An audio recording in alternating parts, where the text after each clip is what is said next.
ಇವತ್ತು ನಾವು ಹೋರಾಟ ಮಾಡೋಣ. ಕೆಲವೇ ದಿನಗಳಲ್ಲಿ ಜಿಲ್ಲಾ ಪಂಚಾಯತ್ ತಾಲೂಕ್ ಪಂಚಾಯತ್ ಚುನಾವಣೆ ಬರ್ತದೆ. ಇವತ್ತು ನಾವು ಎದೆಗುಂದದೆ ನಾವು ಆ ಚುನಾವಣೆಯಲ್ಲಿ ಗೆದ್ದು ನಮ್ಮ ಶಕ್ತಿಯನ್ನು ತೋರಿಸಬೇಕಾದಂಥ ಕಾಲ ಬಂದಿದೆ ಬಂಧುಗಳು.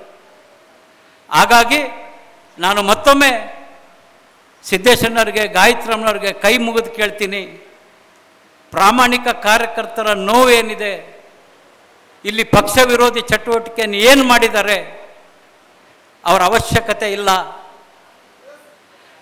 ಯಾವುದೇ ಕಾರಣಕ್ಕೂ ಅವರ ಅವಶ್ಯಕತೆ ಇಲ್ಲ.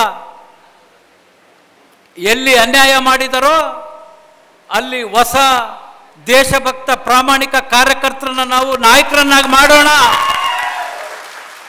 ಹೊಸ ನಾಯಕರನ್ನಾಗಿ ನಾವು ಮಾಡೋಣ. ದಿವಂಗತ ಜಿ ಮಲ್ಲಿಕಾರ್ಜುನವರು ಸಂಸದರಾದಾಗ ಇಲ್ಲಿ ಯಾರು ಶಾಸಕರಿರಲಿಲ್ಲ,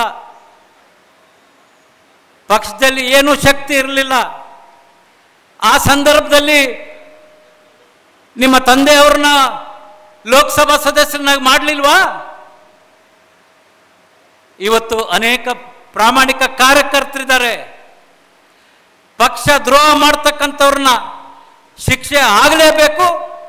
ರಾಜ್ಯ ನಾಯಕರು ಮುಂದಿನ ದಿನದಲ್ಲಿ ಯಾವುದೇ ಒಂದು ನಮ್ಮ ಪಕ್ಷದ ಅಭ್ಯರ್ಥಿಗಳಿಗೆ ನೋವು ಮಾಡೋ ರೀತಿಯಲ್ಲಿ ಆಗಬಾರ್ದು.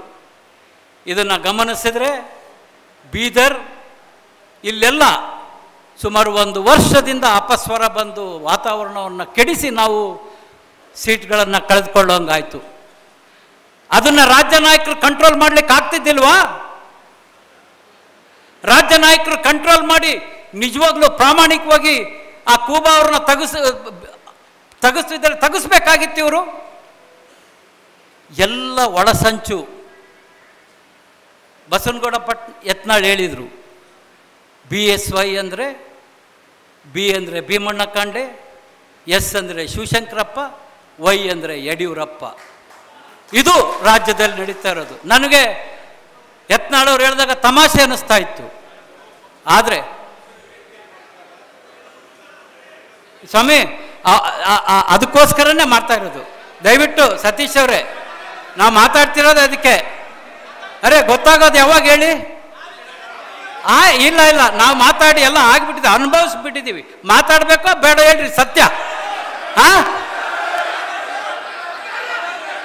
ಓಕೆ ಓಕೆ ಆಯ್ತು. ಓಕೆ.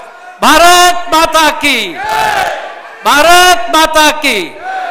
ಹಾಗಾಗಿ ನಾವೆಲ್ಲ ಪ್ರಾಮಾಣಿಕ ಕಾರ್ಯಕರ್ತರು, ಇವತ್ತು ಪ್ರಾಮಾಣಿಕ ಕಾರ್ಯಕರ್ತರು ನಾವೆಲ್ಲ ನಾವು ಪಕ್ಷವನ್ನು ಇನ್ನೂ ಬಲಿಷ್ಠವಾಗಿ ಕಟ್ಟೋದ್ರ ಜೊತೆಗೆ ನರೇಂದ್ರ ಮೋದಿಜಿಯವರ ಕೈ ಬಲಪಡಿಸೋಣ ಅಂತಕ್ಕಂಥ ಮಾತನಾಡುತ್ತಾ, ಇವತ್ತೇನು ನಿಮಗೆ ಇಷ್ಟೊಂದು ಸಂಖ್ಯೆಯಲ್ಲಿ ಬರ್ತೀರಿ ಅಂತ ನಾನು ಅಂದ್ಕೊಂಡಿರಲಿಲ್ಲ. ಏನಪ್ಪ ಸೋತು ಪಾಪ ಬೇಜಾರಾಗಿ ಬರ್ತಾರೋ ಇಲ್ಲೋ ಅಂತಕ್ಕಂಥದ್ದು. ಆದರೆ ಎಷ್ಟೊಂದು ಪಕ್ಷನಿಷ್ಠೆ ನಿಮಗಿದೆ, ಎಷ್ಟು ಜನ ನೀವು ಬಂದಿದ್ದೀರಿ. ಮತ್ತೊಮ್ಮೆ ನಿಮಗೆ ಧನ್ಯವಾದಗಳನ್ನು ಸರ್ಪಿಸಿ ನಾನು ಮಾತು ಮುಗಿಸ್ತೇನೆ. ಭಾರತ್ ಮಾತಾ ಕಿ, ಬೋಲೋ ಭಾರತ್ ಮಾತಾ ಕಿ. ವಂದನೆಗಳು.